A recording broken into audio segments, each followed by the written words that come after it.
Hello दोस्तों, पहले भी हम आपके लिए वीडियो लेकर आए हैं जो यूट्यूब चैनल पर हमारी हैं और यूजीसी नेट की तैयारी जो अब आपकी कंटिन्यू कराई जाएगी और चैनल पे आपको सभी वीडियो एक सिस्टमेटिक तरीके से सिलेबस के पॉइंट ऑफ व्यू से आपको मिलेंगे। जैसा कि आपको पता है यूजीसी नेट एनटीए का एग्ज़ाम टेंटेटिव डेट नवंबर के फर्स्ट वीक में दी हुई है, तो उसी हिसाब से हम आपकी तैयारी कराएंगे। और पहले हमारी कुछ वीडियो चैनल पर डली हुई हैं, तो आज हम आपकी शुरुआत करते हैं जो आपकी सेकेंड यूनिट है रिसर्च एप्टीट्यूड से। और रिसर्च एप्टीट्यूड से जो आपकी एक दक्षता है उसको एनालिसिस करने का एनटीए का जो एक माइंडसेट होता है एग्ज़ाम के पीछे, उन चीज़ों का डिस्क्रिप्शन करेंगे। तो आइए चलते हैं। आपकी सेकेंड यूनिट है रिसर्च एप्टीट्यूड। ये आपकी अनुसंधान अभियोग्यता, हिंदी में हम इसे बोलते हैं, रिसर्च एप्टीट्यूड बोलते हैं। आपकी जो एनालिसिस करती है ये कि आपकी जो अनुसंधान की कैपेसिटी क्या है, आपका पर्सपेक्टिव क्या है, आपकी नॉलेज कितनी है, उन चीज़ों के बारे में यहाँ डिस्क्रिप्शन किया जाएगा। इसकी जो पहला है आपका सिलेबस के अकॉर्डिंग तैयारी आपकी होगी। इसमें जो पहला है आपका 2.1 से हमने यहाँ पे इंडिकेट किया है शोध, अर्थ, प्रकार और विशेषताएं।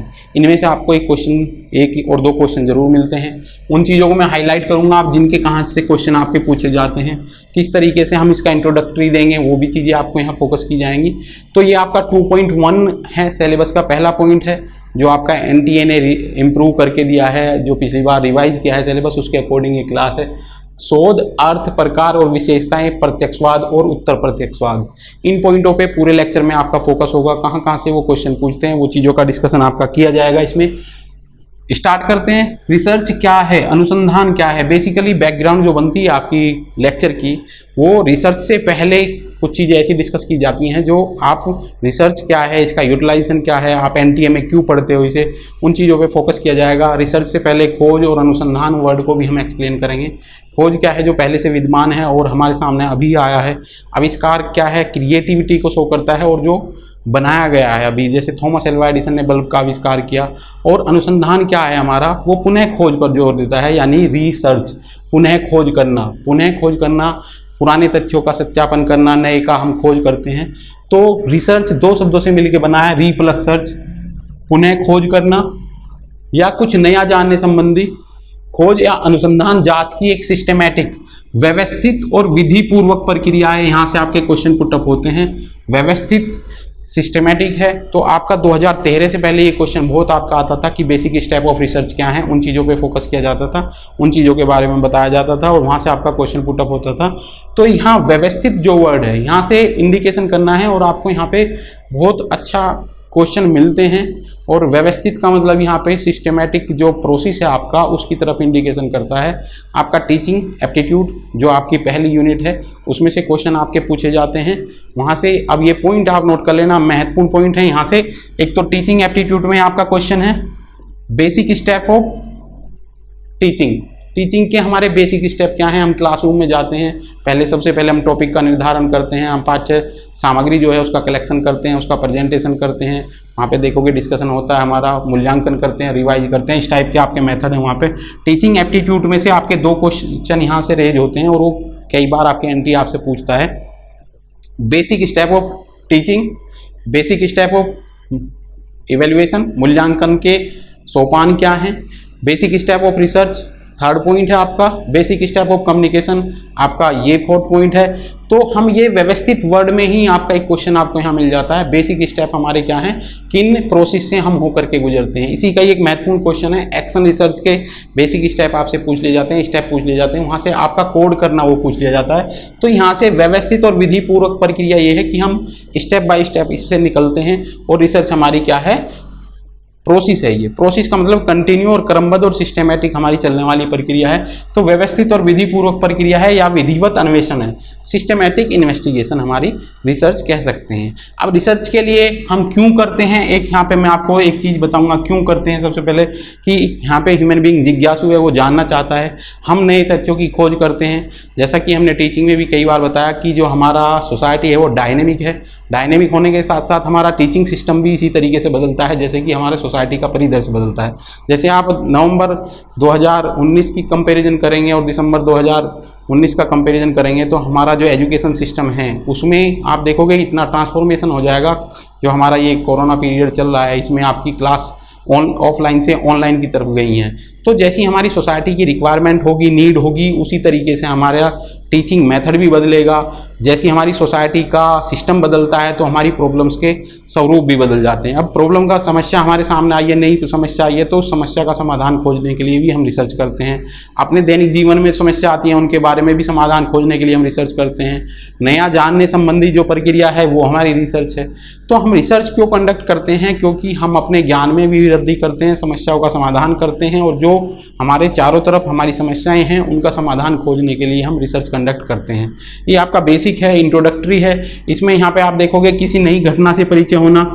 हम जो रिसर्च की तरफ मोटिवेट होते हैं वो क्यों होते हैं? क्योंकि हमें कोई नई घटना हमारे सामने आई है तो उसके बारे में हम शोध करते हैं, और शोध के थ्रू हम नए जो उसके कारण हैं उनको जानने की कोशिश करते हैं, और उसके बाद में उसका हम समाधान भी खोज सकते हैं। इसके बाद में है वर्तमान ज्ञान का संश्लेषण और व्याख्या करना। हमारे पास में जो नॉलेज है उसका हम संश्लेषण करते हैं, एक्सप्लोर करते हैं, व्याख्या करते हैं, वो हम रिसर्च में करेंगे। वर्तमान परिस्थितियों की जांच और समस्या का समाधान करने का प्रयत्न करना। यहाँ पे क्या है? वर्तमान परिस्थिति की जांच हम करते हैं। अब आप देखोगे कि बहुत सी रिसर्च होती है। रिसर्च किस परिदृश्य को ध्यान में रखते हुए होती है कि हमारे सामने जो नई स्थितियाँ आई हैं वो किस टाइप की आई हैं। आपका यहाँ पे थोड़ा सा मैं टीचिंग एप्टीट्यूड का भी डिस्कशन करना चाहूँगा। टीचिंग एप्टीट्यूड में आपसे क्या पूछा जाता है कि यहाँ पे जो हमारे सामने परिस्थितियाँ हैं उनको ध्यान में रखते हुए, जैसे सेमिनार का क्वेश्चन आपसे पूछा जाता है कि हायर लेवल पे हमारे जो सेमिनार का फंक्शन क्या है, वो छात्रों की चिंतन क्षमता का विकास करना है। तो ऐसे ही जो समस्या हमारे सामने आती हैं, वर्तमान जो समस्याएं हैं उन पे सेमिनार की जाती है, और वहाँ पे छात्रों की चिंतन क्षमता का हम विकास करते हैं। तो यहाँ पे वर्तमान परिस्थितियों में जो हमारी समस्याएं आई हैं उनको हम एक्सप्लोर करते हैं, उनको खोज करते हैं और उनका समाधान करने की कोशिश करते हैं। नेक्स्ट है इसमें सामान्य मुद्दों का विश्लेषण और अन्वेषण करना। सामान्य मुद्दे क्या होते हैं कि हमारे डे बाय डे की एक्टिविटी में जो हमारे सामने आते हैं। अब जैसे कि मैंने आपको बताया कि जो पंचायती राज एक्ट है वो क्यों आया। जब हमने देखा कि डिसेंट्रलाइजेशन की बात कही बलवंत राय मेहता कमेटी ने, तो आप देखोगे कि जो हमारा लोकल जो एडमिनिस्ट्रेशन की हमने बात की है, वहाँ पे स्थानीय विकास प्रशासन की अगर हम बात करें तो स्थानीय विकास को अगर हम लोकल लोगों को वहाँ इन्वॉल्व करेंगे, उनकी भागीदारी करेंगे, तब हम बेटर परफॉर्म कर सकते हैं। तो ये क्या है? रिसर्च हमारी उन मुद्दों पर होती है जो समस्याएं आती है और उनको दूर करने का प्रयास किया जाता है। जैसे कि महिलाओं का वहाँ सहभागिता की हम बात करते हैं, तो जो समस्याएं हमारे सामने आती हैं उन चीज़ों को हम दूर करने की कोशिश करते हैं रिसर्च के द्वारा। वर्तमान परिस्थितियों की जांच करना और समस्या का समाधान करने का प्रयत्न करते हैं। ये कुछ आपके हैं सामान्य मुद्दों का विश्लेषण और अन्वेषण करना। जो हमारे सामने इशू आते हैं उनका हम विश्लेषण करते हैं और अन्वेषण करने की कोशिश करते हैं। ये आपका एक इंट्रोडक्टरी है। इसमें हम रिसर्च क्या है, क्यों करते हैं, उन चीज़ों पे फोकस करते हैं। और आप देखोगे इसमें हम सोशल साइंस, एक हमारे ह्यूमैनिटीज़ के सब्जेक्ट हैं, एक हमारा नेचुरल साइंस है। इसमें रिसर्च के थ्रू हम जो नेचुरल साइंस की क्वालिटी है, एग्जैक्टनेस है, रिपीटेशन है, उन क्वालिटी को हम सोशल साइंस में लेके आना चाहते हैं थ्रू ऑब्जेक्टिविटी। ऑब्जेक्टिविटी वो है कि जब हम कोई घटना का अवलोकन करते हैं, जैसी घटना हमने अवलोकित की हैं उसका एज इट इज हम देते हैं, तो ये हमारी क्वालिटी ऑब्जेक्टिविटी कहलाती है। वस्तुनिष्ठता, वस्तुनिष्ठता रिसर्च में एक बहुत इंपॉर्टेंट रोल प्ले करती है। इसके बाद में आपका आती है विशेषताएं। विशेषताएं क्या हैं आपकी? Search for knowledge. आप अगर जब हमसे यहाँ पे कांटेक्ट करते हैं हमारे यूट्यूब चैनल के थ्रू, आपको हमारा कांटेक्ट नंबर भी हम इसमें देंगे आपको, तो हमारी ये पीपीटी आपको मिलेंगी। इन पीपीटी में पूरा डिस्क्रिप्शन है, आपको पीडीएफ फॉर्मेट में आपको मिल जाएगा। 18 विशेषताएं वहाँ हमने दी हुई हैं, यहाँ कुछ कम आपको मिलेंगी। सर्च फॉर नॉलेज, ज्ञान की खोज के लिए हम, अब आपका एक क्वेश्चन आता है फंडामेंटल रिसर्च को लेकर के, मौलिक रिसर्च हम करते हैं तो हमारे वो ज्ञान में वृद्धि करती है, किसी स्थिति की, वास्तविक स्थिति की, वर्तमान ज्ञान का संश्लेषण करती है। तो रिसर्च के थ्रू हमारा जो नॉलेज है वो एनकरेज होता है। आर्ट ऑफ साइंटिफिक इन्वेस्टिगेशन, ये एक इम्पोर्टेंट चीज़ है। आर्ट वर्ड अपने आप में एक इम्पोर्टेंट है। Teaching is a art, research is a art and science both, teaching is a art and science both, and communication also art and science. Art का मतलब होता है कि अनुभव हमारा इसमें इंक्लूड होता है, किसी चीज़ को रिप्रेजेंट करने का तरीका क्या है वो एक इम्पोर्टेंट चीज़ है। और हमारे जो रिसर्च है वो आर्ट और साइंस बोथ है, यानी कि हम इसमें मेथड का भी इस्तेमाल करते हैं और इसमें हमारा एक्सपीरियंस। अब आपका क्वेश्चन पूछा जाता है, यूजीसी ने जो आपका कोर्स वर्क की गाइडलाइन दी है, कोर्स वर्क जो हम पीएचडी बच्चों के लिए प्री पीएचडी कोर्स वर्क कराते हैं, उसमें क्या है, उसकी कैपेसिटी बिल्डअप करना है। तो आर्ट वहाँ पे हमें सिखाया जाता है किस तरीके से हम फील्ड में जाकर के रिसर्च कंडक्ट करेंगे। सर्च फॉर न्यू फैक्ट, हम रिसर्च के थ्रू नए तथ्यों का यहाँ पे हम क्या करते हैं, खोज करते हैं। फैक्ट क्या होते हैं, तथ्य क्या होते हैं, अनुभव करने, विचारने और सोचने समझने के तरीके हमारे तथ्य कहलाते हैं। इसका एक कोड आपको मिलेगा ECGI।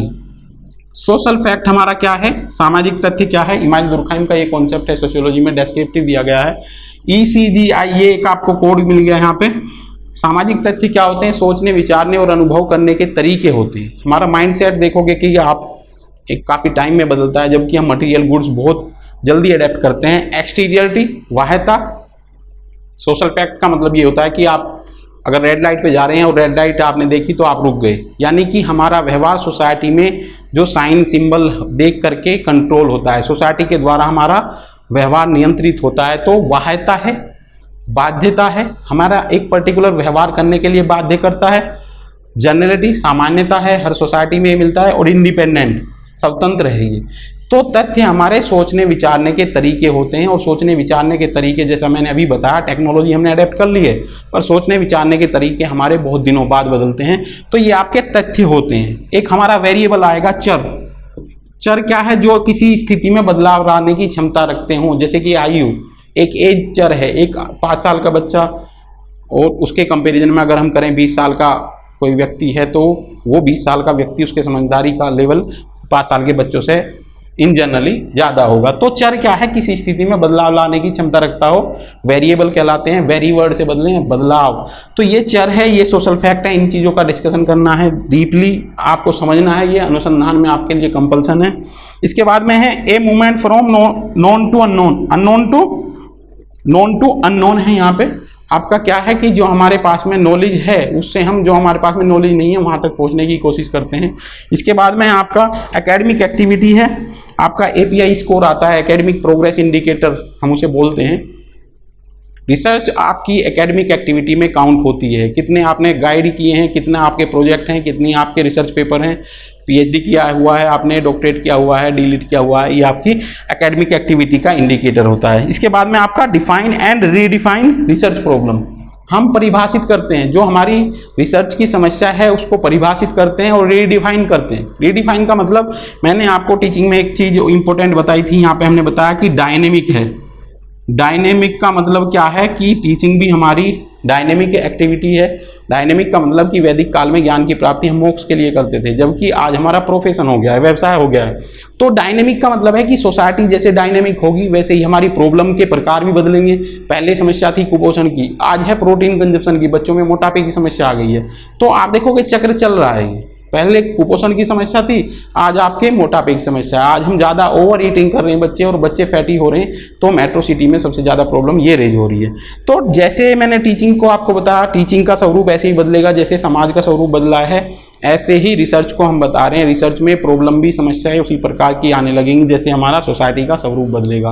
और उन समस्याओं का समाधान करने के लिए हम क्या करते हैं, अनुसंधान करते हैं। ये आपकी विशेषताएं थी जो हमने आपको दिए हुए हैं। शोध अर्थ आपके हो गए हैं, इंपॉर्टेंट चीज़ें हैं, बेसिक तरीके से आपको समझनी पड़ेंगी, क्योंकि इसमें बच्चे आपके अलग अलग डिसिप्लिन से आते हैं, उसी हिसाब से आपके लिए टिपिकल और सिंपल पड़ती हैं।